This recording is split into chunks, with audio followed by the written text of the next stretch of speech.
झारखंड में पहले चरण का चुनाव चल रहा है। वहां पर हेमंत सोरेन अपनी पत्नी के साथ वोट डालने पहुंचे हैं। हेमंत सोरेन प्रबल दावेदार के तौर पर जेएमएम के हैं और ऐसे में माना जा रहा है कि जो तमाम वादे हेमंत सोरेन की ओर से किए गए हैं, चाहे वो आदिवासियों को लेकर हो, 43 सीटों पर आज जो मतदान हो रहा है उस मैनिफेस्टो पे अहम तौर पर आदिवासियों को रोजगार देने का जिक्र किया गया है। ये पहली तस्वीर हम आपको दिखा रहे हैं हेमंत सोरेन की, जो अपनी पत्नी के साथ इस वक्त वोट डालने रांची पहुंचे हैं। 43 सीटों पर वोटिंग चल रहे हैं। हाई प्रोफाइल सीट्स भी हैं, कुछ सीटों पर हाई प्रोफाइल बड़े बड़े चेहरे आपने वोट डालते हुए से पहले देखे भी, और अब तस्वीरें आप देख रहे हैं झारखंड के मुख्यमंत्री हेमंत सोरेन की, जो वोट डालने के लिए पत्नी के संग पहुंचे हैं।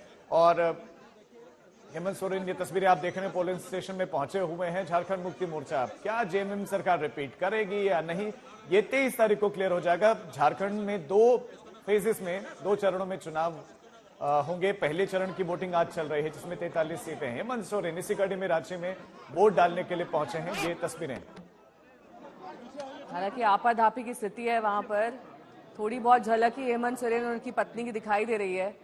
ये वो पोलिंग बूथ है जो अब वीआईपी श्रेणी में आ जाएगा, क्योंकि यहाँ पर खुद पूर्व सीएम वोट डालने पहुंचे हैं, माफ कीजिएगा करंट सीएम वोट डालने पहुंचे हैं। और पत्नी के साथ ये मतदान हेमंत सोरेन का इस वक्त आप देख पा रहे हैं। 38 सीटों में अगले चरण में मतदान 20 नवंबर को किया जाएगा। सत्यजीत मेरे सहयोगी जुड़ गए हैं तमाम जानकारी के साथ। सत्यजीत, कुछ बातें क्या हेमंत सोरेन ने कही है वोट डालने से पहले, या फिर सीधे वोट डालेंगे उसके बाद कुछ कहेंगे?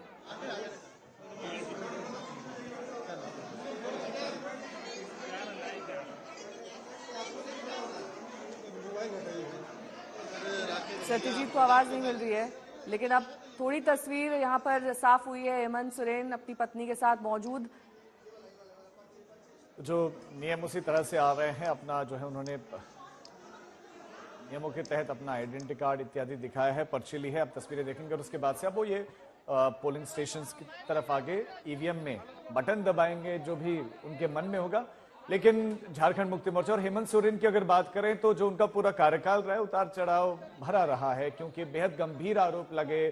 फिर हमने देखा कि कैसे अपना पद छोड़ना पड़ा, गिरफ्तारी उनकी हुई, उसके बाद से दूसरे मुख्यमंत्री आते हैं, फिर उनको कोर्ट से बड़ी राहत मिलती है, फिर से वापस मुख्यमंत्री का पद लेते हैं, फिर पार्टी में उन बड़े नेता चंपई सोरेन खासतौर पर जो है पार्टी का साथ छोड़ते हैं, और हेमंत सोरेन फिर इसी बीच में आप चुनावी कैंपेनिंग करते हुए एक बार फिर से झारखंड मुक्ति मोर्चा का बड़ा फेस खुद वोट डालने के लिए पहुंचे हैं। वो जीत का दावा तो करें, लेकिन जीतेगा कौन ये तो जनता तय करेगी। और जनता आज मत, अब देखेंगे तस्वीरें देखेंगे कि जो उनकी पत्नी है वो उंगली पर लगी हुई स्याही भी दिखा रही है। कल्पना सोरेन, जिनको एक वक्त पे सीएम बनाने की भी बात की जा रही थी जब हेमंत सोरेन जेल में थे। सत्यजीत मेरे सहयोगी जुड़ गए हैं तमाम जानकारी के साथ। सत्यजीत, हेमंत सोरेन वोट डालेंगे और उसके बाद कुछ कहेंगे भी या नहीं? बहुत भीड़ है, बिना मतलब का इतना झंझट वाला आदमी सब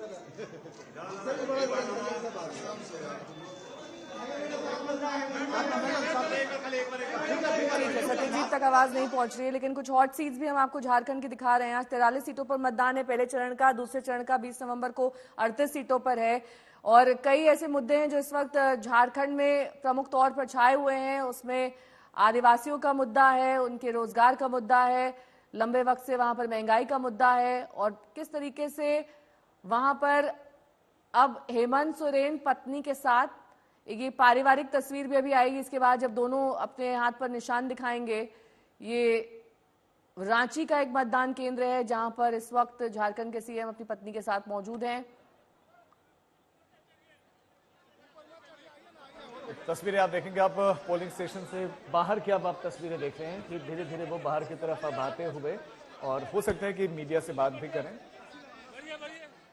तस्वीरें आपको दिखा रहे हैं, हेमंत सोरेन वोट डालने के लिए पहुंचे हैं, और बहुत सारे मुद्दे जो झारखंड की सियासत में सुनाई दिए, और बहुत सारे मुद्दे ऐसे जो असल मुद्दे लोगों के, और बहुत सारे जो राजनेताओं की तरफ से गढ़े जाते हैं एक दूसरे को हराने के लिए, माहौल बनाने के लिए। लेकिन रोजगार, शिक्षा, स्वास्थ्य, इंफ्रास्ट्रक्चर, जॉब्स क्रिएशन, ये वो इंपॉर्टेंट मुद्दे रहे हैं जो आम लोगों के मुद्दे, आदिवासियों के अपने मुद्दे हैं, और अपने ही इलाकों में जॉब मिल पाना जो एक बहुत बड़ी समस्या है। और दावे हर राजनीतिक दल की तरफ से किए गए कि बेहतरी आपके लिए करेंगे, राज्य सरकार करेगी, हमने बहुत काम किया। इन सब बीच में अब जनता तय करेगी कि किसके वादे, किसके दावे उन्हें ज्यादा पसंद आए और उनके मन में कि उनका रुझान किस तरफ है। और 23 तारीख को क्लियर होगा, लेकिन हेमंत सोरेन वोट डालने के लिए पहुंचे हैं। तस्वीरें